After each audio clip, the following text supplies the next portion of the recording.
مساكم الله بالخير يا شباب. نتعرف عليك. هاشم هزازي.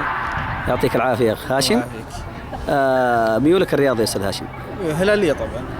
طيب الآن انتهت مباراة الهلال مع أكاديمية نجوم المستقبل من ينبع. نعم. يا ريت بس يعني ناخذ انطباعك عن الشباب. والله زي ما أنت شايف يعني النتيجة تتكلم بحد ذاتها. يعني فريق الهلالي متمكن وأكاديمية أنها استطاعت أنها يعني تقارع فريق الهلالي، والواضح أنه يعني كان في شغل وكان في تمرين وكان في يعني من الأداء اللي قدموه الشباب واضح ان في يعني في شغل من الاكاديميه. الله يعطيهم العافيه ما شاء الله تبارك الله. يعني تتوقع لهم مستقبل ان شاء الله جيد؟ اتوقع لهم مستقبل باهر يعني على الاداء اللي قاعد نشوفه وعلى الانضباطيه في التكتيك وعلى الاشياء اللي قاعدين نشوفها يعني تبين في شغل وتبين انه في ان شاء الله مستقبل باهر للشباب.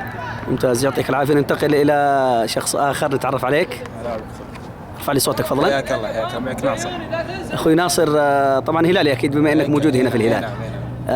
شفت مباراة الأكاديمية نجوم المستقبل مع الهلال، إيش رأيك بصراحة؟ بخصوص مباراة الهلال مع أكاديمية نجوم المستقبل مباراة جيدة ومن جميع الطرفين. النتيجة كان جيدة لصالح نجوم المستقبل، واضح أنهم تعبوا عليهم، عندهم نجوم، واضح أنهم عندهم أكثر من لعيبة متمكنين ما شاء الله عليهم، خصوصا بمركز الوسط أنه عندهم لعيبة متمكنين جدا. ونقول لهم إن شاء الله يعطيهم العافية على الأداء والمجهود هذا اللي بذلوه على الشباب الصغار هذول، وإن شاء الله العمر قدامهم يعطيهم ألف عافية إن شاء الله. شاكر لك ويعطيكم العافية، وهذه حقيقة شهادة شكر نعتبرها على صدورنا بحكم أنكم أيضا هلاليين الانتماء، ونتشرف بالكلمات الرائعة اللي سمعناها منكم. الله يسلمك. شكرا جزيلا.